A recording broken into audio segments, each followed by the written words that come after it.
Why is it so urged that we need to market our products?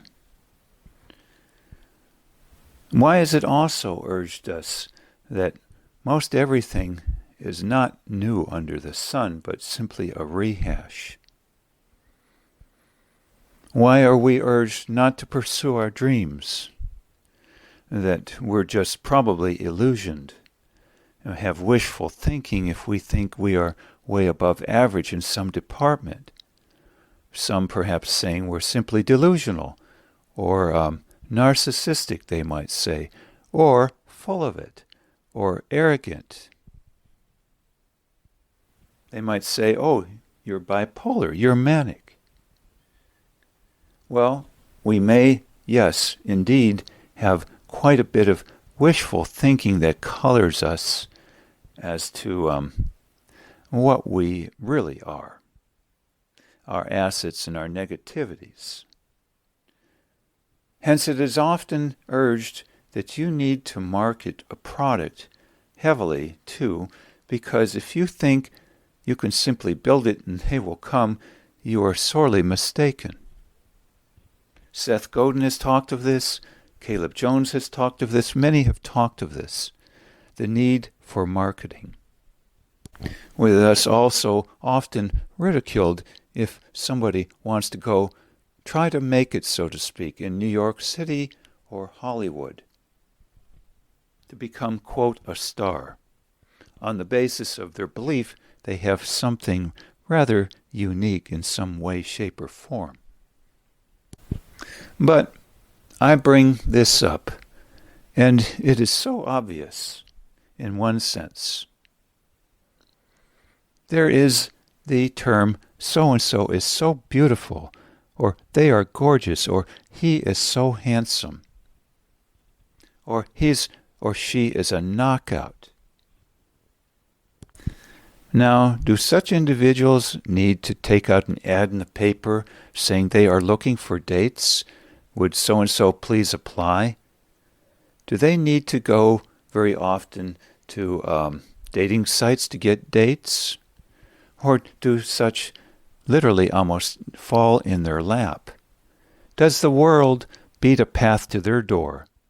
Are they in certain respects born lucky, and arguably in other instances termable not so lucky?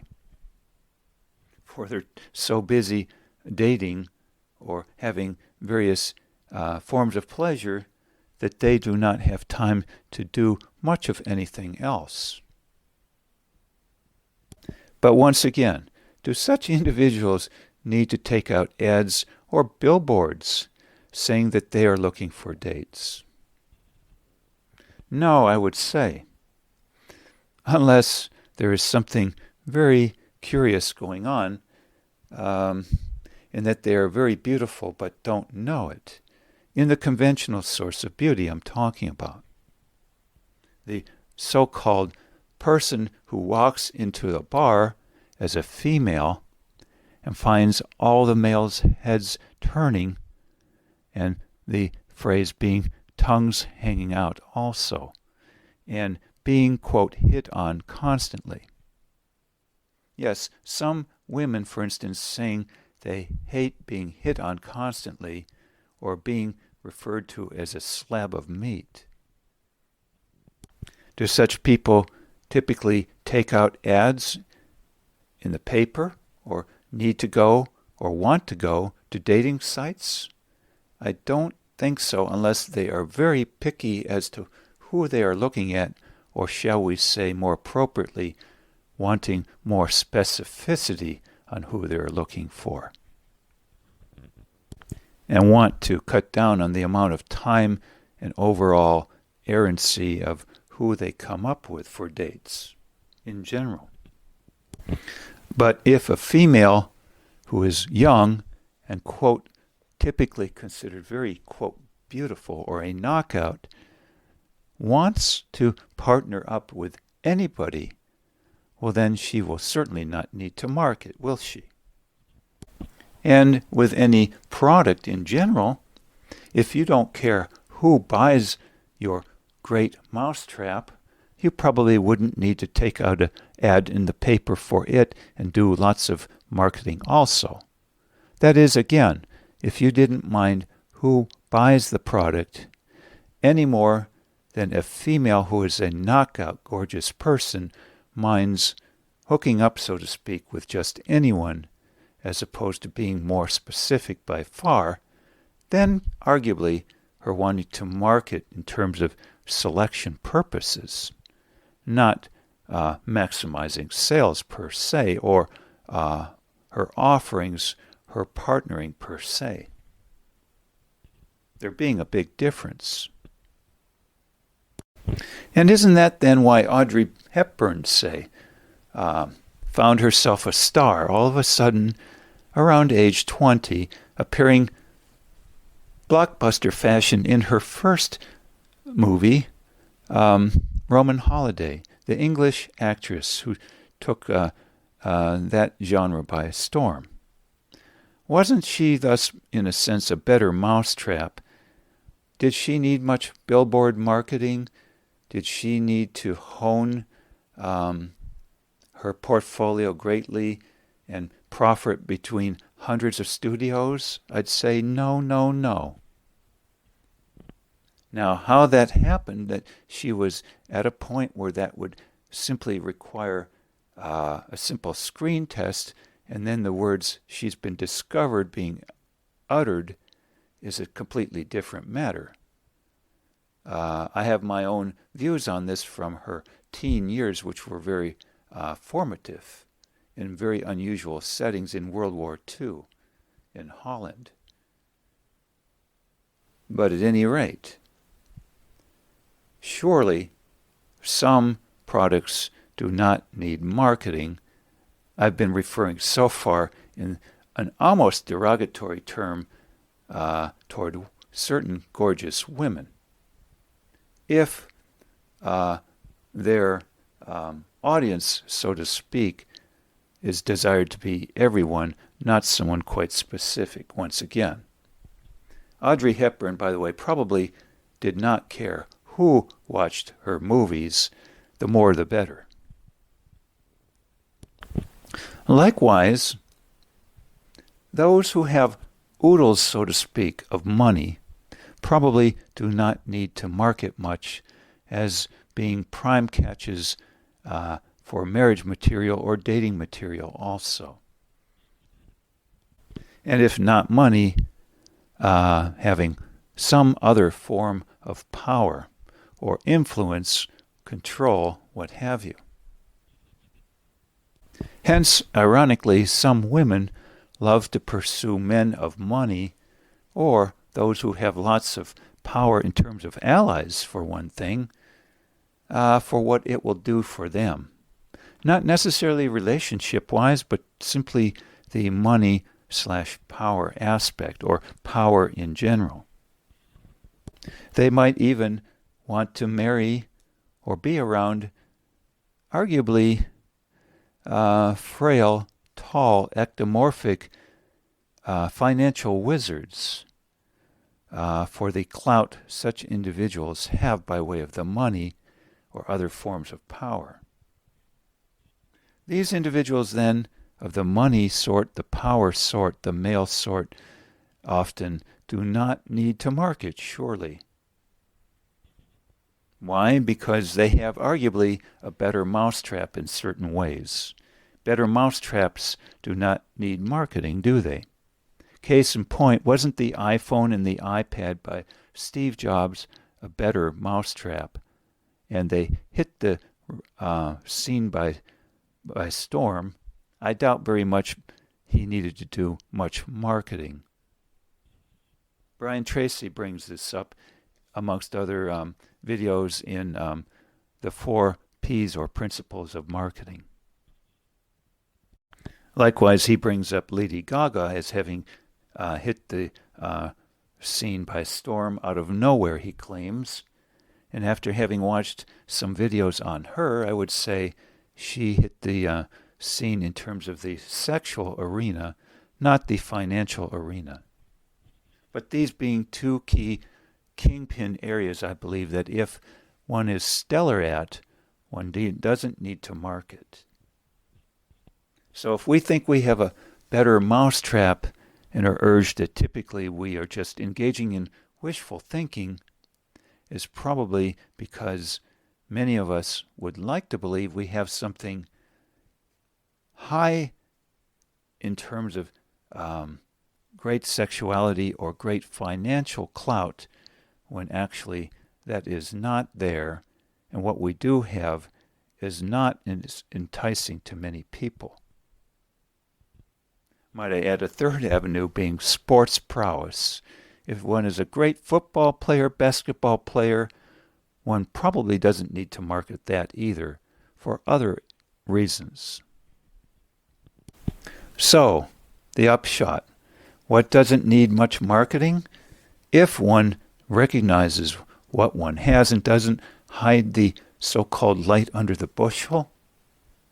Well, we've all heard sex sells, money sells, having lots of powerful allies sells. But what else sells? In droves, you might say. Or what else doesn't need much marketing thus? What has great appeal to many? At least in the short term. It strikes me a couple key things. Having profoundly useful tools compared to most people's tools is something that doesn't need much marketing and is arguably a better mousetrap. Namely, looking again at what great tools there are for business or for saving time or simplicity of use, the iPhone and the iPad, arguably. Brian Tracy bringing this up again in the 4 P's of marketing, or principles of marketing, when he talked of how easy it is to put lots of apps on a either iPad or iPhone compared to beforehand. So, business tools sell if they excel in and of themselves. What else is a great mousetrap, better mousetrap? Perhaps arguably great entertainers. George Carlin, for instance, despite his rough edges, wasn't there also the comedian Richard Pryor? Some others don't generally need marketing, or didn't need marketing. Steve Martin, another example. But of course, to get to the point where they had honed their skills to be a large draw, the same for certain actors and actresses. That, again, is a different matter. To include Steve Martin, who spent upwards of 10 years getting to the point where he was strongly in demand. I might add also even Colonel Sanders of Kentucky Fried Chicken fame, having to travel and be turned down 1,009 times before he sold to his first customer his finger-licking good chicken recipe. Maybe it was much more the honing of who he was, and then later to go on in many a movie also, rather than finding that particular one customer who simply was willing to try him out as a risk. So once again, sex sells surely. Money sells. Powerful allies sell. Power in general sells. Tools of an extraordinarily great nature sell. What else sells? Items that give great status compared to many other items surely sell also. Hence the, quote, Gucci handbag, or anything emblazoned with certain company logos, or the veritable Armani suit. If it's very costly compared to many items, very hard to get a hold of, limited edition, what have you, polished to a sheen, big, uses rare items as per resources to get a hold of, or even has fancy names, even to the extent of hand-chucked corn or organic. Well, these also surely sell as what you call status items. Now, also it is said, things that save you time and frustration also sell. I would lump that under use of tools, for that's what tools do. Two last things, though, I believe sell also in inordinately statistically high numbers compared to other items. That is inspiration and arguably hope-inspiring items, and finally great reframing tools, or shall we say profound insights. The first example here being what we call inspiring by way of seeing somebody quite fearless in general. Those we term, quote, courageous. Those we say are able to go it in life without the typical armaments, whether basically going to battle without a gun, seemingly being able to negotiate life without the conventional defense mechanisms. I bring this up after having listened a couple months ago to Napoleon Hill and Andrew Carnegie's book, How to Own Your Own Mind. They talk greatly in this book of how important it is to have kind of your ideas structured. Brian Tracy refers maybe alternatively to the word highly clarified. But the former two individuals saying highly organized mind. Well, isn't that thus a form of power, but not apparent on the outside? Although I would say another form thus would be Evie Pampers's talking, her once having been a Secret Service agent, of how you should count yourself fortunate and advantaged if you, as a law enforcement individual, never have to pull out your gun during your entire time of work, because your greatest gun basically is your words. But of course, words are an internal type of way of coping in general, or dealing with life, or power source. Noting, by the way, yesterday I also watched a short video on YouTube saying that self-respect is as powerful as a nuclear weapon. But again, self-respect is not obvious to all people ever, or wearable on the outside like a gun in a holster, or an AK-47 in your two hands on a battlefield. So what do we call then inspiring? What do we call thus courageous? I believe it's the internal weapons used to combat life rather than the external weapons.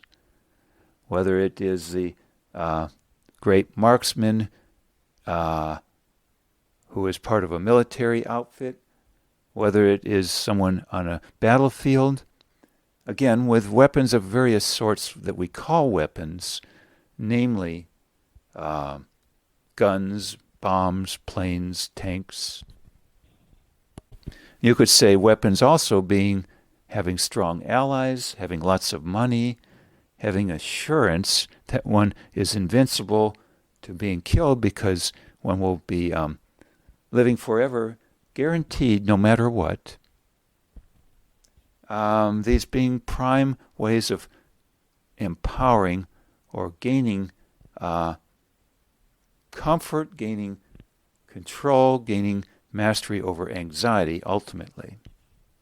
But the internal ones that aren't so obvious, whether there are words, whether they are acceptance, no matter what happens in life, whether they are arguably called spiritual qualities, whether they are matters, say, of how we frame things, whether they are matters of, again, did I mention our words and how we thus interpret things? Whether they are what we do not catastrophize. All of these arguably are very important. Even what Napoleon Hill and Andrew Carnegie termed having a mind that is well organized, being, in a sense, a weapon, or, finally, self-respect. All of these are not visible and thus highly admired. We're not being able typically to put a finger on why or just how potent they are, almost like one person saying as potent as a nuclear weapon or a gun that never needs to be pulled from a holster, and yet we call them courage, and thus we call them people awe-inspiring. We call them fearless. Yet, maybe without these internal weapons, they would be, quote, quivering masses of jelly like most everyone else, if going, say, to a battlefield without any of their armamentry in the conventional sense. So maybe all of us are quivering masses of jelly, so to speak, without some form of empowerment, whether externally visible or not. The internal forms of power to combat fears, to combat terror even, not being very visible on the outside, thus inspiring in us great admiration. We call it thus courage. Under fire, we call it heroism. We call it awe-inspiring or inspirational, for lack of a better word. Often because we don't understand quite the nuts and bolts of it, or we wouldn't be inspired any longer, perhaps. But to the extent we don't understand it, and it has a mystique thus, we call it inspiring. And this does not also, I believe, need much marketing. That's why we call those people heroes. They are inspiring to the extent we don't understand what makes them tick, whereas we do understand how someone can combat many a problem if they have enough external armamentry, such as security guards outside your house 24/7, defending everything from theft. Now, one last idea of something surely that does not require reframing. That is, ideas that are what you call revolutionary. Now, these may be in a technological area, they may be in a religious area, they may be in a political area, they may be in a demagoguery area even, in a very negative sense, in the long term especially. They may be in a philosophical area. They may be in a mathematical area. So, for instance, Leonardo was considered a genius. You might call him revolutionary in terms of the number of inventions he came up with for, say, the helicopter, for military inventions. I would say pluses and minuses, perhaps mostly minus. In the religious sphere, we might be talking things such as Christianity, Buddhism, Mohammedanism, kingpins here in the religious sphere, Judaism also. Mathematically, we might be talking Leibniz and Newton having created calculus. Physicist-wise, we might be talking people to include Stephen Hawking. Philosophically, we might be talking a variety of persons, including the modern-day Bertrand Russell and others, of course, leaving out definitely not various people mostly found today on YouTube. Politically speaking, we might be talking certain individuals highly regarded across political boundaries to include Ronald Reagan and Arnold Schwarzenegger. Ronald Reagan having been affably termed the Giffer and the Teflon Man. And Arnold Schwarzenegger finding himself popular not just in California, in both Democratic, or rather Republican and Democratic circles, but on the movie screen, both for humor and action. And in the even sphere of advocacy for health. So I rather term these individuals mathematically also the man Ramanujan, who came from a hut, so to speak, in India with no formal training, yet produced great mathematical ideas, discovered only, first off, if we're going to call it discovery, by Hardy in England, at Cambridge, I believe. Then there being, you might say, the great movie stars. I call all of these people those who have produced, for lack of a better term, great reframings. Incidentally, Freud in psychology also considered a great reforming or reframer, shall we say, although with flaws considerable. You might even say reframers in the tech sense included Bill Gates, Elon Musk, of course, the Steve Jobs man, and other lesser-known Silicon Valley giants, to include Ellison, say. And then there are the financial wizards also, like Warren Buffett. Personally, I think most of the reframings have now been done, and that there are very few huge reframings that are going to happen.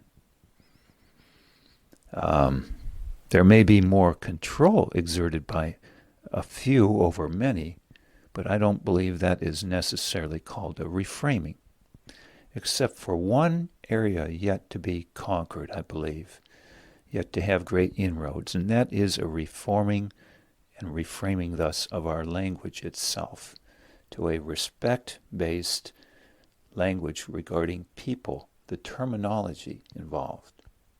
That, I believe, has not yet been largely attempted at all by most anyone, and has yet to be done.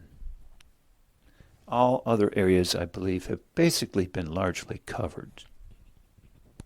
So we have great performers, we have great masters of various areas, various genres compared to most.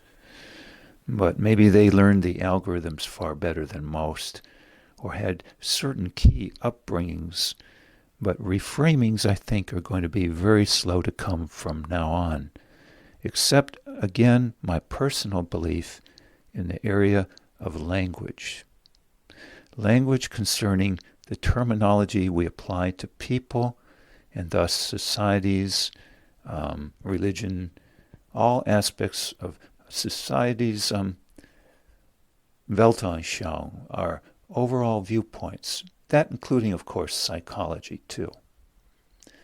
To the extent we need a reframing of psychology also, I would say, arguably toward one that goes much more to the core of issues rather than labeling everything biochemically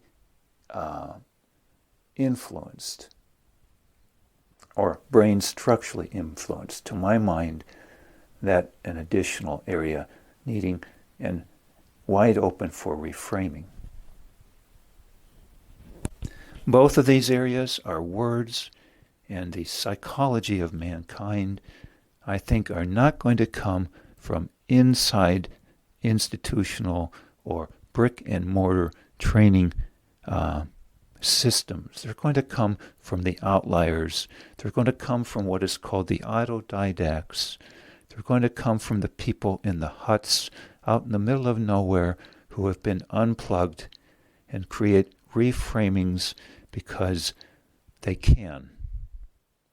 Because their minds have not been locked into a certain channel because they never were introduced to that channel, and so they are what you call the free thinkers still. And thus, this is where I believe we have yet two vistas open, wide open for exploration, for a key few people to beat a path through the jungle as a kind of a point man.